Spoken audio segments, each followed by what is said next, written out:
In this video, I'm going to show you a product I started spraying on my customers' lawns, and I feel pretty confident that 99% of the people are not using this product. And I've used it in the past, but I want to show you the exact product that I'm using. I want to show you exactly how I'm using it, the rate I'm using it, and what I'm using it for. And I also want to explain to you when not to use this product. So let's get started with that right. Today's video is sponsored by Graham Spray Equipment. You see behind me my Graham spray rig. I've got a 400-gallon split tank that's been reliable for me for years. If you need a spray rig for your lawn care business, go to grahamse.com or give those guys a call. So here's the situation. At the time of this video, this is the look of my yard. This is a Bermuda grass yard. Some of you follow the channel know that I plugged this grass and just watched it spread over time and been taking care of it. And I know for those of you in the Midwest who have cool season lawns, you're probably like, is it all dead? Well, actually it's not dead, it's just dormant. But you can look at it. It is pretty brown, and I will admit that it doesn't exactly look great brown compared to a nice,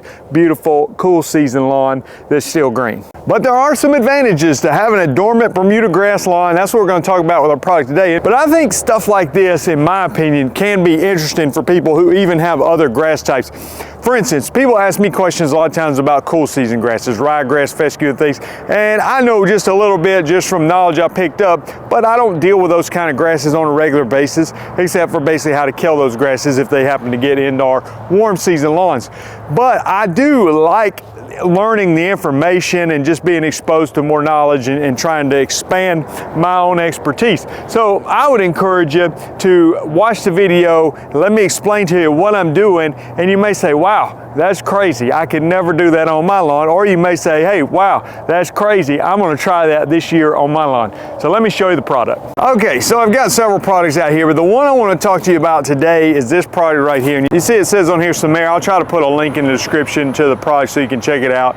But this is a generic form of a product that you might have heard of called SureGuard. Now SureGuard is a product that I've been using for years, and what I like to do with SureGuard is spray it in the flower beds. It is an excellent product that I mix up in backpack sprayers, and what I do with SureGuard is I go through the flower bed areas like this and spraying to keep the weeds out. Now you can't spray over the top of the plant, you got to spray as close as you can to the plant without getting on the plant, but in open areas like this or in gravel areas like that, it is a fantastic product. My typical strategy when using SureGuard has been to use, it's a very low rate, is 1/4 of an ounce per gallon of water. That's when I'm spot treating, like when I'm spraying the flower beds. So if I've got a 4-gallon backpack sprayer, which I do, I put 1 ounce of the SureGuard in there, or in this case the generic SureGuard, which is the Samara SC, and I mix it with a product like this, which is generic glyphosate, which is the active ingredient found in Roundup.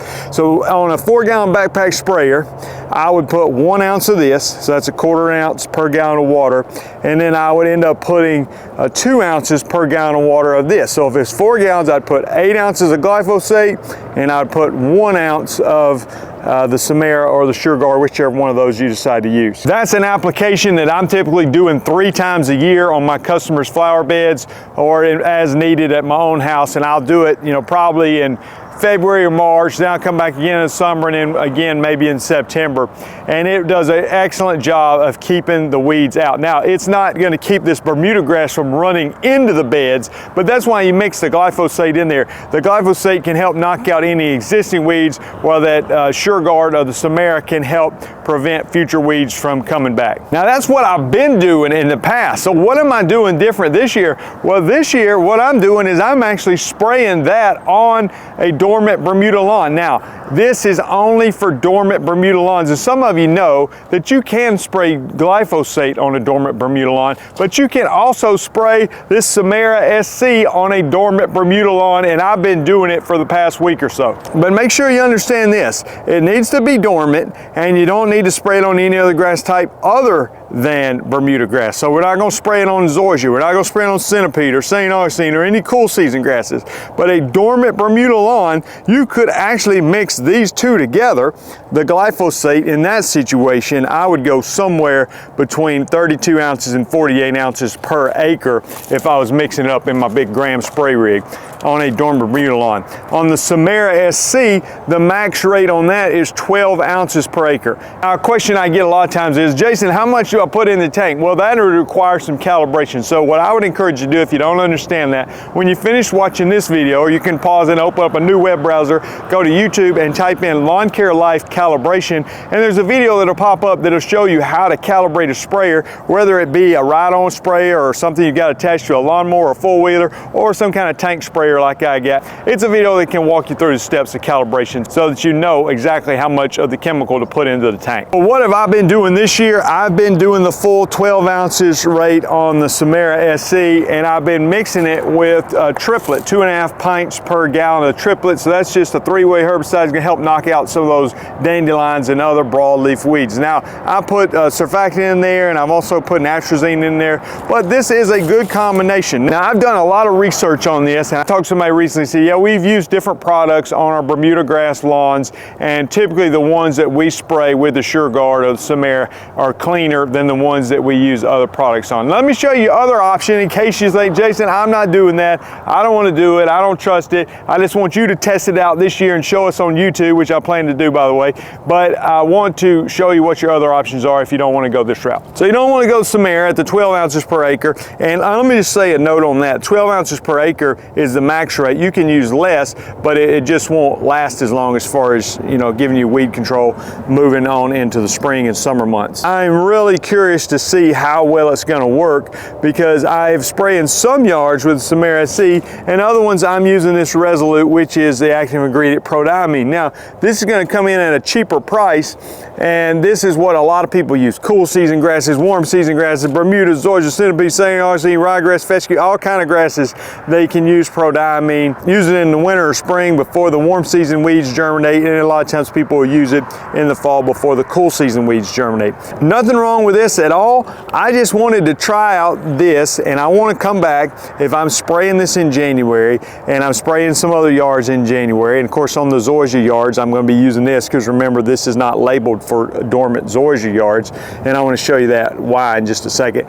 But what I want to do is not see what the yard looks like in February, but I want to know what does the yard look like in April or May, and I want to compare the ones that I'm using the Samara on. Are they significantly improved versus using the prodiamine? I don't really know the answer to that yet, but again, talking to people who have experience with it, they say you will get better results with the Samara at a little bit higher cost. And one of the things I mentioned is we don't want to do this on a zoysia yard. So let me talk to you about some of the drawbacks of this strategy and why I may or may not do it moving forward, but I want to try it out this year and just see how well it works. You got a yard like mine, and you get over here and you've got zoysia grass. Now, we've been going down consistently in the 20s for a while, and you look at the zoysia, it has still got plenty of green on there. So that makes a lot of sense why they say don't spray it on your zoysia, because it's not dormant, and they want your Bermuda grass to be dormant when you spray it on it as well. Where it becomes a little bit of a drawback in a situation like this on my yard where I've got multiple grass types,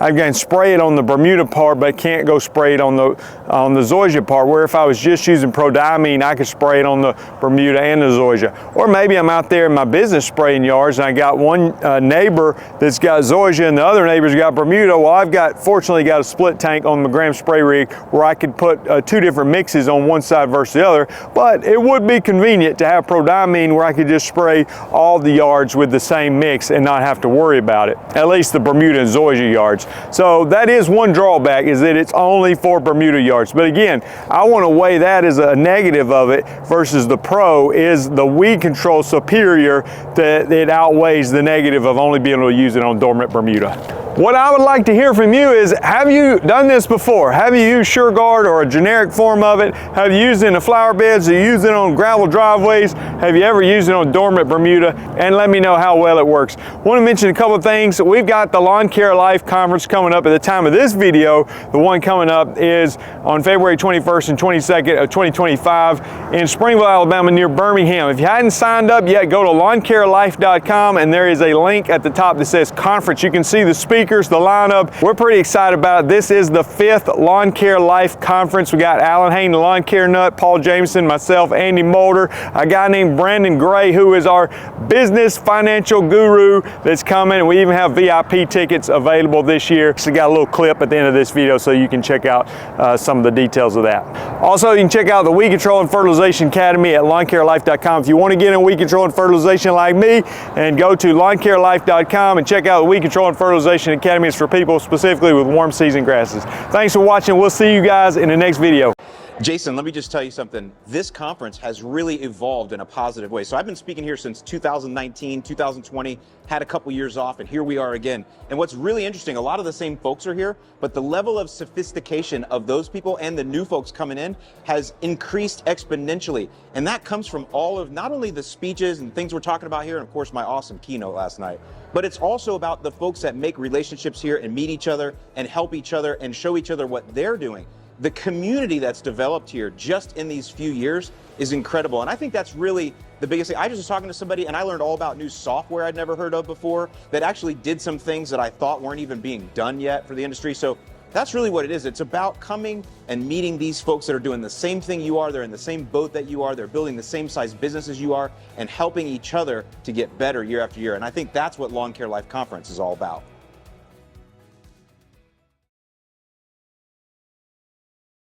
Alan Hain, he's always entertaining and he's got a lot of good information, and he'll help you out a whole lot at establishing and keeping yourself going in this business with the internet and technology stuff. So yesterday was really informative. I loved going out and looking at some of the new equipment that I got to see out here. And of course, this is the 4th one. So I've been to every one of these. Jason always puts on a really good event here, and the atmosphere, as you can see, is excellent. The people are excellent. One thing I want to say, you know, a lot of people might come and they might come to see the guys present their presentations, but to me, that's not what this is about. This conference is always, to me, it's always been about networking with these other people. I've been doing this since 1991, but I learned something from even some of the newer guys in this business every time I come to this event. Yesterday, I was talking to some of the guys sitting at my table that have only been in this business for like 3 or 4 years, but I was learning things from them that they're doing that I should have been doing a long time ago. And that's what this event's about for me. Hey guys, my name is Megan Coberly. I'm with the Landscaping Bookkeeper. I've been a sponsor here now twice. First time was in 2020. And so I get the awesome ability to look back and compare to the first year we were here. And so we have thoroughly enjoyed being here. We've gotten to meet several of our clients, which is an amazing opportunity because we meet with them monthly and we get to see them. But now getting to shake their hands and, you know, obviously chat more than just numbers in this atmosphere has been amazing for us. And then of course the ability to come talk with Tracy and her husband and be able to also shake hands again with Paul. We've just had such a blast. We've talked our heads off for 2 days now, and we thoroughly enjoyed being in their presence. It's always a good time here, good food, and yeah. What I love about this conference is it's very like small church type of feel, so you kind of get to network with everybody and you don't feel like it's just overwhelming. You know, it's a good size. There's plenty of people here, but at the same time you can kind of interact with everybody and you don't feel overwhelmed. So crazy enough, like they do a really good job managing that. When you look out in the audience, it's all types of businesses and all sizes and, you know, different levels of business. So some who are older here who are just looking to network, but also to gain a little insight, and then some who are like 3 months in. Right. And so just the ability to know you're not alone in the industry and have some good food and fellowship. It's awesome.